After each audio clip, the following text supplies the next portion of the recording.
সালটা হচ্ছে ১০,১৯১। তখন মানবজাতি একটি মূল্যবান পদার্থ স্পাইসের মাধ্যমে মহাকাশে ভ্রমণ করতে সক্ষম। এই পদার্থটি কেবলমাত্র আরাকিস নামক একটি গ্রহেই পাওয়া যায়। স্থানীয় লোকজনকে ফ্রেমেন নামে ডাকা হয় এবং তাদের ওপর সাম্রাজ্যের অত্যাচার চলে, কারণ অভিযাত্রা এই গ্রহে এসে স্পাইসের যোগান নিয়ন্ত্রণ করার জন্য উপনিবেশ স্থাপন করছে। বহু বছর ধরে হারকোনেন পরিবার আরাকিসের নিয়ন্ত্রণে ছিল, কিন্তু একদিন সম্রাট তাদের বিতাড়িত করে এবং আত্রেইসদের পরিবারকে সেই দায়িত্ব দেয়। তবে হারকানেনরা প্রতিশোধ নেয়ার জন্য পরিকল্পনা বন্ধ করেনি এবং একদিন আক্রমণ করে আরাকিসের নেতৃত্ব পুনরায় দখল করে নেয়। আত্রেইসদের পরিবারের বেশিরভাগ সদস্য নিহত হয়, তবে পল এবং তার মা জেসিকা মরুভূমিতে পালিয়ে যান এবং ফ্রেমেনদের সাথে দেখা করেন। জেসিকা বেনি জেসিরেট নামে একটি সংগঠনের সদস্য, যারা গোপনে একটি ভবিষ্যৎবাণী তৈরি করেছে, যা কিছু ফ্রেমেনকে বিশ্বাস করে যে পল তাদের উদ্ধারকর্তা হতে পারে। পল যুদ্ধক্ষেত্রে নিজেকে প্রমাণ করে এবং ফ্রেমেনরা তাকে তাদের শহরে নিয়ে যায়। তবে অন্য সবাই মনে করে আত্রাইদেস পরিবারে আর কেউ বেঁচে নেই। হারকোনেন পরিবারের নেতা ভ্লাদিমির তার ভাইপো রাব্বানকে এই মিশন সফল করার জন্য পুরস্কৃত করে এবং তাকে আরাকিসে স্পাইস উৎপাদনের জন্য দায়িত্ব দেয়। মরুভূমিতে পলের দলটি যখন একটি মহাকাশযান থেকে হারকোনেন সেনা নেমে আসতে দেখে, তখন তারা লুকিয়ে পড়ে। তারা ফাঁদ হিসেবে একটি মৃতদেহ রেখে দেয় এবং যখন সেনারা কাছে আসে, একটি শব্দবাহক ডিভাইসের মাধ্যমে বিশাল জন্তুদের আহ্বান করে। হারকোনেনরা এই পরিকল্পনা বুঝতে পেরে নিকটবর্তী পাথরের গঠনের দিকে চলে যায়। সেই মুহূর্তে একটি সূর্যগ্রহণ ঘটে এবং ফ্রেমেনরা সুযোগটি কাজে লাগিয়ে দূর থেকে লেজার অস্ত্র দিয়ে সেনাদের উপর আক্রমণ করে। যুদ্ধ শেষে ফ্রেমেনরা মৃতদেহ থেকে সমস্ত জল সংগ্রহ করে।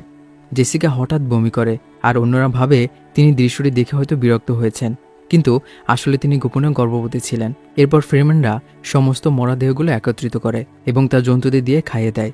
এদিকে রাব্বানকে বলা হয় যে ফ্রেমেনদের এলাকা থেকে তার সেনাদের সরিয়ে নেওয়া উচিত, কারণ সেখানে অনেক মানুষ হারাচ্ছে।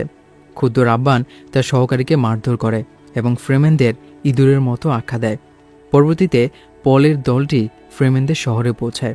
অনেকেই পলকে দেখে খুশি নয় এবং তার উপর সন্দেহ করে, তবে কিছু স্থানীয়রা ভবিষ্যৎবাণীতে বিশ্বাস করে এবং তাকে সম্মান জানায়। স্টিলগার কাউন্সিলকে বোঝানোর চেষ্টা করে যে পল নির্বাচিত জন, কিন্তু তারা তাকে গুরুত্ব সহকারে নেয় না। তবুও পল এবং জেসিকাকে খাবার দেওয়া হয় এবং সেই খাবারের স্পাইস পলকে একটি অদ্ভুত দর্শন দেখায়। এরপর জেসিকাকে সেই যোদ্ধার জল উত্তোলনের অনুষ্ঠান দেখতে ডাকা হয়, যাকে পল হত্যা করেছিল, এবং সেই জলকে গুহার একটি রোদে যুক্ত করা হয়। স্টিলগার ব্যাখ্যা করে যে এটি গ্রহের পরিবেশ পরিবর্তনের লক্ষ্যে ফ্রেমেনদের দ্বারা তৈরি হাজার হাজার জলাশয়ের একটি। এরপর তিনি জানান তাদের রেভারেন্ড মাদার মারা যাচ্ছেন এবং তারা চায় জেসিকা তার স্থান দখল করুক। পলকে সাহায্য করার জন্য জেসিকা সম্মত দেন এবং তিনি একটি গুহায় যান, যেখানে রেভারেন্ড মাদার তার মুখ স্পর্শ করে যখন ফ্রেমেনরা বাইরে প্রার্থনা করে। এরপর ফ্রেমেনরা তাকে জীবন জল পান করতে দেয়। এটি এমন একটি বিষ যা আত্মাকে মুক্তি দেয় এবং তাকে হত্যা করতে পারে, কিন্তু একই সঙ্গে তাকে দেখতে সাহায্য করবে। জেসিকা পান করেন এবং তৎক্ষণাৎ তার মধ্যে একটি অবস্থার পরিবর্তন হয়, কারণ তার গর্ভের শিশু প্রবর্তিত হয়। তার চোখ নীল হয়ে গেলে রেভারেন্ড মাদার বুঝতে পারেন যে তিনি গর্ভবতী এবং এই আচারকে তিনি একটি ভুল বলে মনে করেন। রেভারেন্ড মাদারের মৃত্যুর পর ফ্রেমেনদের মধ্যে একটি বিতর্ক শুরু হয়। কেউ কেউ বিশ্বাস করে যে জেসিকা গর্ভবতী থাকা অবস্থায় বেঁচে ছিলেন। এটি একটি অলৌকিক ঘটনা এবং ভবিষ্যৎবাণীর সত্যতা প্রমাণ করে। অন্যরা মনে করে এটি একটি মিথ্যা ভবিষ্যৎবাণী যা বড় পরিবারের দ্বারা তৈরি করা হয়েছে এবং তাদের রক্ষাকর্তা একজন বাইরের মানুষ হতে পারে না। পল তর্ক থামিয়ে ব্যাখ্যা করে যে তার মা বিষ প্রতিরোধের প্রশিক্ষণ পেয়েছেন, তাই এটি কোনো অলৌকিক ঘটনা নয়। তিনি আরও জানান যে তার নেতৃত্ব দেওয়ার কোনো ইচ্ছা নেই এবং তিনি কেবল তাদের সাথে যুদ্ধ করতে চান, কিন্তু তার বিনয় স্টিলগারকে আরও নিশ্চিত করে যে তিনি সেই নির্বাচিত জন। জেসিকা জেগে উঠে পলকে জানায় যে শিশুটি এখন তার সাথে কথা বলতে পারে এবং পলকেও সেই জল পান করা উচিত। কিছুদিন পরে পলকে মরুভূমিতে ভ্রমণের জন্য একটি তাঁবু এবং কিছু খাবার দেওয়া হয়, যাতে তিনি ফ্রেমেনদের জীবন দ্বারা শিখতে পারেন। পল সাবধানে বালুতে হাঁটেন, কিন্তু তিনি তাতে খুব দক্ষ নন, তাই জানি এসে তাকে ভালোভাবে শেখাতে শুরু করে। তিনি তাকে মরুভূমি এবং ফ্রেমেনদের জীবন সম্পর্কে অনেক কিছু শেখান এবং তারা একসাথে একটি ভালো সময় কাটাতে শুরু করে। তারা একে অপরের প্রতি আকৃষ্ট হতে থাকে। শহরে জেসিকা তার শিশুর সাথে কথা বলতে থাকে এবং অবিশ্বাসীদের মন পরিবর্তনের পরিকল্পনা শুরু করে। কিছুদিন ধরে মরুভূমিতে একটি হারভেস্টার এসে স্পাইস সংগ্রহ করে। ফ্রেমেনরা বালুতে তাদের লুকানো স্থান থেকে বেরিয়ে এসে হঠাৎ আক্রমণ করে বালুতে দক্ষতার সাথে চলাচল করে, যা তাদের একটি সুবিধা দেয়। শত্রুপক্ষ একটি বিমানও আনে, যা তাদের উপর গোলা বর্ষণ করে। ফলে ফ্রেমেনরা হারভেস্টারের নিচে আশ্রয় নেয়। চানি এবং পল দুটি সৈন্যকে পরাজিত করে। তারপর পল বিমানের মনোযোগ আকর্ষণ করে এবং চানি তার লেজার বন্দুক দিয়ে বিমানটি নামিয়ে ফেলে। এরপর আরও ফ্রেমেনরা লুকানো জায়গা থেকে বেরিয়ে আসে এবং একই সঙ্গে হারভেস্টারটি ধ্বংস করে দেয়। সেই রাতে দলটি তাদের বিজয় উদযাপন করে এবং অবশেষে পলকে ফ্রেমেনদের অংশ হিসেবে গ্রহণ করে। তারা তাকে একটি যোদ্ধার নাম দেয় এবং আনুষ্ঠানিকভাবে তাকে স্বাগত জানায়। পরের দিন পল স্টিলকারকে একটি জন্তুর পিঠে চড়তে দেখে এবং তার পারিবারিক আংটিটি খুলে ফেলেন। তিনি মনে করেন যে তিনি আর আত্রের দেশ নন। তারপর চানি তার সাথে যোগ দেয় এবং তারা দুজনে কিস করে। পরবর্তী কয়েক মাস ধরে দলটি একসাথে মরুভূমিতে ভ্রমণ করে এবং যে কোনো হারভেস্টার ধ্বংস করে যা তারা খুঁজে পায়। ধীরে ধীরে হারকোনেনের উপর বিশাল ক্ষতি করে। যখন ভ্লাদিমির এই সমস্ত সমস্যার কথা শোনেন, তিনি রাগে 2 সহকারীকে হত্যা করেন। তিনি রাব্বানকে তার চেম্বারে ডাকেন এবং জানান যে যদি তারা ব্যর্থ হতে থাকে, সম্রাট তার কাছ থেকে স্পাইস ছিনিয়ে নেবে। রাব্বানকে অবশ্যই পরিস্থিতি ঠিক করতে হবে, নতুবা তাকে শাস্তি দেওয়া হবে। পল আবার একটি দুঃস্বপ্ন দেখে জেগে ওঠেন। তিনি চানিকে তা জানাতে চান, কিন্তু খুব বেশি মনে করতে পারেন না। তিনি নিজেকে একটি নারীর পিছনে হাঁটতে দেখেন, যখন শত শত মানুষ তার চারপাশে মারা যাচ্ছে। চানি তাকে বলে যে দীর্ঘ সময় ধরে স্পাইসের সংস্পর্শে থাকার ফলে সে এই স্বপ্নগুলো দেখছে। এরপর পল ফ্রেমেনদের রীতি পালনের জন্য প্রস্তুত হয়, যা একটি আহ্বান করা জন্তুর পিঠে চড়া। পল কয়েকটি স্থানে বালু পরীক্ষা করে এবং উপযুক্ত স্থান খুঁজে একটি শব্দবাহক ডিভাইস বসায়। কিছুক্ষণের মতো একটি বিশাল জন্তু আসে, তবুও পল ভয় পায় না। তিনি এর পিঠে লাফ দেন এবং কিছু হুক ব্যবহার করে জন্তুর উপর পড়ে যাওয়ার আগে ধরে রাখেন। কিছুক্ষণ ধস্তাধস্তির পরে তিনি সঠিক জায়গায় পৌঁছান এবং হুকটি সংযুক্ত করে জন্তুর পিঠে সঠিকভাবে চড়তে শুরু করেন। একই সাথে তিনি ফ্রেমেনদের সম্মান অর্জন করেন। সবাই তাকে অভিনন্দন জানায়, কিন্তু তাদের মধ্যে কেউ কেউ মাথা নত করে, কারণ এটি তাদের ভবিষ্যৎবাণীর অংশ। এই খবর দ্রুত জেসিকার কাছে পৌঁছায়, যিনি তার অনুসারীদের তা ছড়িয়ে দিতে বলেন। তিনি দক্ষিণে গিয়ে অনুসারী সংগ্রহ করার সিদ্ধান্ত নেন, কিন্তু পল তার সাথে যায় না। বিদায় বলার সময় তিনি উপলব্ধি করেন যে তিনি তার স্বপ্নের রানী। কিছুদিন পরে ফ্রেমেনরা একটি স্পাইস ডিপোতে আক্রমণ করে, যা শত্রুপক্ষের 80% ফসল ধ্বংস করে দেয়। ক্ষুদ্র রাব্বান তার সেনাদের একত্রিত করে মরুভূমিতে ফ্রেমেনদের সন্ধানে যায়। তারা কোথাও ফ্রেমেনদের দেখতে পায় না, কিন্তু রাব্বান তার লোকদের পাথরের গঠনটি ভেঙে ফেলতে বলে, যার ফলে একটি বিশাল বিস্ফোরণ ঘটে এবং ঘন ধুলা তৈরি হয়। তারপর রাব্বান এবং তার সেনারা তাদের জাহাজ থেকে নেমে ধূলি মেঘের মধ্য দিয়ে হাঁটতে থাকে। ফ্রেমেনদের তাদের ঘেরাও করার এবং একজনকে হত্যা করার সুযোগ দেয়। ভীতু রাব্বান এবং তার লোকেরা পালানোর চেষ্টা করে, তবে ফ্রেমেনরা বিমানেও গুলি চালায়। রাব্বান কোনোভাবে পালিয়ে যেতে সক্ষম হন, তবে অল্পের জন্য মারা যাওয়ার হাত থেকে বেঁচে যান। তার এক প্রহরী বিমান থেকে আক্রমণকারীকে গুলি করে নামিয়ে দেয়। এদিকে সম্রাট ফ্রেমেনদের শক্তি বৃদ্ধির বিষয়ে চিন্তিত এবং তার কন্যা প্রিন্সেস ইরুলান তাকে এই সংঘাতকে সম্পূর্ণ যুদ্ধে পরিণত করার পরামর্শ দেয়। পরে ইরুলান রিভারেন্ড মাদার হেলেনের সাথে ব্যক্তিগতভাবে কথা বলেন এবং সন্দেহ প্রকাশ করে যে ফ্রেমেনদের নতুন নবী সম্ভবত পল। হেলেন তা নিশ্চিত করেন, কিন্তু তাকে কাউকে না বলার পরামর্শ দেন, বিশেষ করে সম্রাটকে নয়, কারণ যদি গ্রেট হাউসগুলো আত্রাইদেস পরিবারের হত্যাকাণ্ড সম্পর্কে জানতে পারে, তাহলে তার বাবা সিংহাসন হারাতে পারেন। তিনি সম্রাটের ভাইপো ফেইডকে আরাকিসের নিয়ন্ত্রণ দেওয়ার পরিকল্পনা করেছেন। ফেইড একটি যুদ্ধের জন্য প্রস্তুতি নিচ্ছিল এবং তার নতুন ব্লেডে কীরকম ধার উঠেছে সেটা দেখার জন্য একজন দাসীকে সে হত্যা করে এবং তারপর সে সন্তুষ্ট হয়। একই সময়ে তার প্রতিপক্ষরা একটি রহস্যজনক ইনজেকশন পায় এবং প্রকাশিত হয় যে তারা আত্রাইদেসের পরিবারের 3 জন বন্দী। তারা ফেইড অ্যারেনায় প্রবেশ করে, যেখানে ভ্লাদিমির এবং হাজার হাজার মানুষ তার জন্মদিনে যুদ্ধ দেখার জন্য এসেছে। তিনি মাত্র কয়েক সেকেন্ডে 3 জন প্রতিপক্ষের মধ্যে 2 জনকে হত্যা করেন, কিন্তু 3য় জনকে বিষ দেওয়া হয়নি এবং ফেইডের সাথে ন্যায্য লড়াই করে। ফেইড বুঝতে পারে যে তাকে পরীক্ষা করা হচ্ছে, তাই তিনি তার বরিশিল খুলে শো অফ করেন এবং যুদ্ধ চালিয়ে যান। প্রহিদে তাকে সাহায্য না করতে বলেন।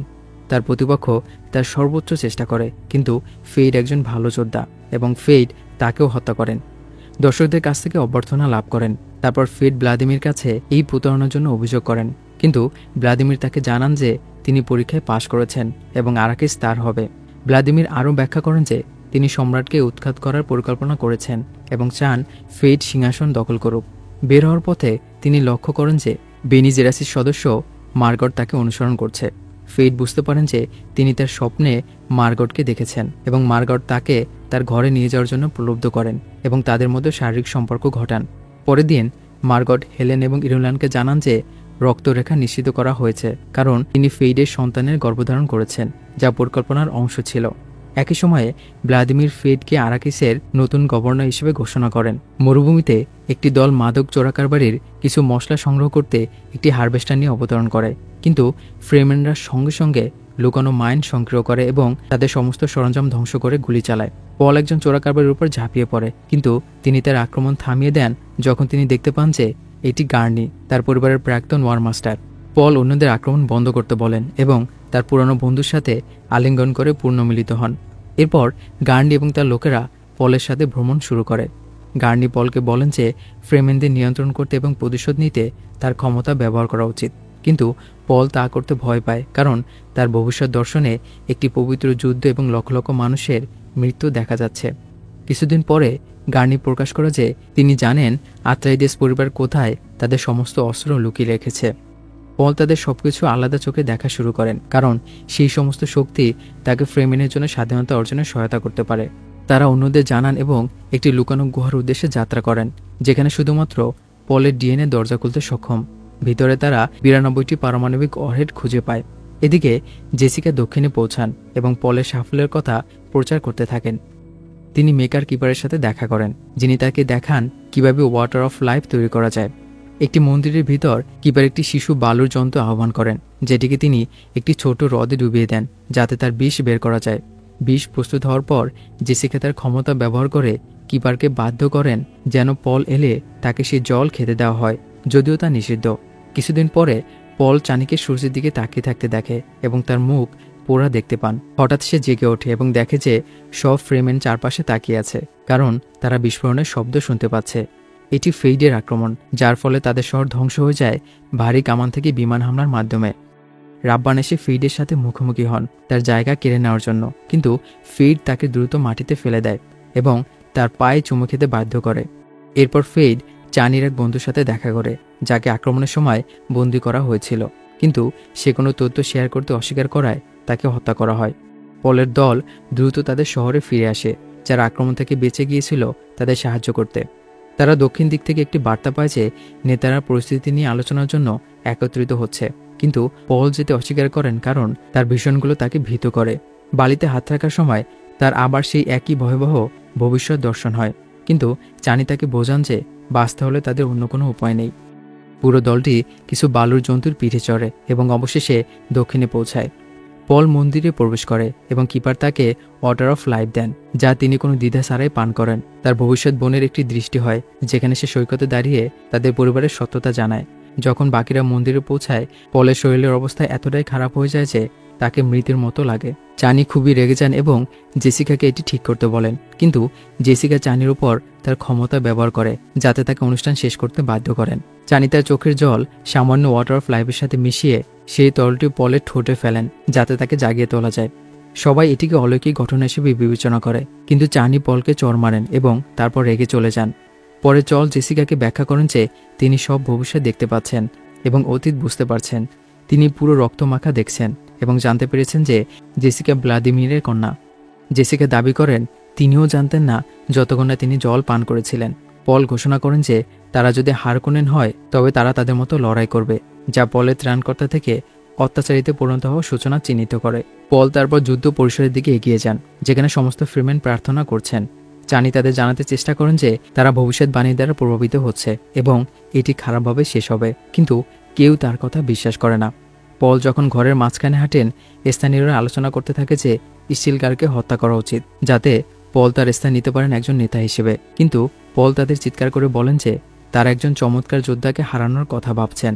তারপর তিনি একটি মহৎ ভাষণ দেন, নিজেকে নবী হিসেবে উল্লেখ করেন এবং ভবিষ্যতের পানির মাধ্যমে কিছু এলোমেলো ব্যক্তির অতীত থেকে পাওয়া তথ্য উল্লেখ করে সবাইকে অবাক করে দেন। সবাই মুগ্ধ হয়ে যায় এবং তার পায়ে নত হয়, তাকে চিরতরে তাদের নেতা হিসেবে গ্রহণ করে। এরপর পল তার বাবার আংটি আবার পরেন, নিজেকে আরাকিসের ডিউক বলে ঘোষণা করেন এবং ফ্রেমেনদের জন্য সবুজ স্বর্গ আনার প্রতিশ্রুতি দেন। সবাই তার নাম ধরে চিৎকার করে, তার জন্য লড়াই করতে প্রস্তুত, শুধুমাত্র চানি ছাড়া। কিছুক্ষণ পরে সম্রাট পলের কাছ থেকে একটি বার্তা পান, যেখানে তাকে সিংহাসনের জন্য চ্যালেঞ্জ করা হয়। ব্যক্তিগতভাবে হেলেন ইরুলানকে বলেন যে তার বাবা যেই বিজয়ী হোক না কেন সিংহাসন হারাবেন। তবে তার পরিবার ক্ষমতায় থাকতে পারবে যদি ইরোলান বিজয়ীকে বিয়ে করেন। কিছুদিন পরে সম্রাটের সেনাবাহিনী আরাকিসে পৌঁছায়। পল ফ্রিম্যানদের সাথে একটি পরিকল্পনা তৈরি করেন এবং তাদের মনে করিয়ে দেন সম্রাটকে জীবিত বন্দী করতে হবে। ভ্লাদিমিরও আগমনের বিষয়টি দেখেন এবং ফেইটকে গ্রেট হাউসগুলিকে সতর্ক করতে বলেন। শীঘ্রই সম্রাট ভ্লাদিমির এবং তার ভাইপোর সাথে দেখা করেন এবং তথ্যের জন্য জিজ্ঞাসা করেন, কিন্তু ভ্লাদিমির দক্ষিণে কি ঘটেছে সে সম্পর্কে কিছুই জানান না বলে সম্রাট একজন প্রহরী দিয়ে তাকে শাস্তি দেন। সেই মুহূর্তে ফ্রিম্যানরা গুলি চালায়, পারমাণবিক ওয়ারহেডের মাধ্যমে শত্রুদের ঢাল ধ্বংস করে এবং চারপাশে বালির ঝড় তৈরি করে, যা তাদের আড়াল হিসেবে কাজ করে। তারা অনেকগুলো থাম্পার স্থাপন করে একটি বালুর জন্তুর বাহিনীকে ডাকার জন্য, যা তারা যুদ্ধে চালিয়ে শত শত সৈন্যকে একসাথে হত্যা করতে থাকে। অনেক ফ্রিম্যানও বালির মধ্য থেকে উঠে আসে, কাঠামোর পিছনে থেকে আক্রমণ করে শত্রুকে চারপাশ থেকে ঘিরে ফেলে। সৈন্যরা পাল্টা লড়াই করার চেষ্টা করে, কিন্তু তারা মরুভূমির সাথে অভ্যস্ত নয় এবং তাদের পরাজয় অনিবার্য।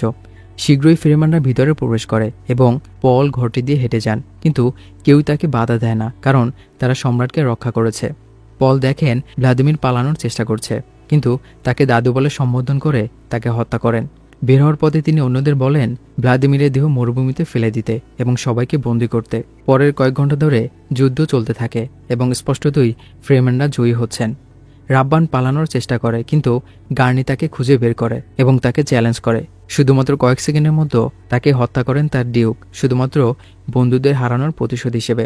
রাতের বেলা যুদ্ধ শেষ হয় এবং সব লাশ পুড়িয়ে দেওয়া হয়, শুধুমাত্র ভ্লাদিমিরের লাশ বালি সমর্পণ করা হয়। পরের দিন সকালে পল জানতে পারে যে গ্রেট হাউসের জাহাজগুলি তাদের উপর অপেক্ষা করছে আক্রমণ করার জন্য। তিনি গার্নিকে একটি সতর্ক বার্তা পাঠাতে বলেন, তারা যদি তার রাজত্বকে সম্মান না করে এবং তাকে আক্রমণ করে তাহলে তাদের ওয়ারহেডগুলো মশলার খেয়ে ধ্বংস করে দেবে। এরপর পল ঘোষণা করেন যে তিনি ইরোলানকে বিয়ে করবেন যাতে তারা একসাথে রাজত্ব করতে পারে, কিন্তু তিনি চান সম্রাট তার পরিবারের গণহত্যার জন্য জবাবদিহি করুক। সম্রাট আলোচনার প্রস্তাব প্রত্যাখ্যান করেন, তাই তিনি ফেইটকে তার ব্লেড দেন এবং তাকে লড়াইয়ের জন্য প্রতিনিধি হিসেবে বেছে নেন। পল ফেইটকে চাচাতো ভাই বলে ডাকে এবং তাদের মধ্যে যুদ্ধ শুরু করে। তারা উভয়ই অসাধারণ যোদ্ধা এবং দুজনই সমান লড়াই করছিল। তবে শীঘ্রই ফেইট পলকে মাটিতে ফেলে দেন এবং তাকে উপহাস করেন। চ্যানিকে তার পোষা প্রাণী বলে অভিহিত করেন। পল হাল ছেড়ে দিতে অস্বীকার করে, তিনি আবার আক্রমণ করেন এবং মাত্র একটি পদক্ষেপে ফেইট তাকে 2 বার ছুরিকাঘাত করেন। তবে এটি ছিল পলের একটি কৌশল, যিনি নিজেকে দুর্বল করেছেন ফেইটকে তার কাছে টানতে এবং তার বুকে ছুরির আঘাত করতে। যখন তিনি সেটা করেন তারপর তার মৃত্যু হয়। ফ্রিম্যানরা পলের নাম ধরে চিৎকার করতে থাকে। ইরোলানের বিয়ে মেনে নেওয়া ছাড়া তার আর কোনো উপায় থাকে না এবং তাকে সিংহাসন দিতে রাজি হন। পল তার হাত বাড়িয়ে দেন, কিন্তু সম্রাটকে তার আংটিতে চুম্বন করতে বাধ্য করেন, ফলে সবাই নত হয়ে যায়। চানি মন খারাপ করে ঘর থেকে বেরিয়ে যায়। তখন গার্নি জানায় যে গ্রেট হাউসগুলি পলের রাজত্বকে সম্মান করার প্রতিশ্রুতি দিয়েছে। শেষে পল স্টিলগারকে ফ্রিম্যানদের স্বর্গে নিয়ে যাওয়ার জন্য আদেশ দেন। চানি তাদের সাথে যোগ দেন না এবং একটি বালুর জন্তুর পিঠে চড়ে মরুভূমিতে পালিয়ে যান।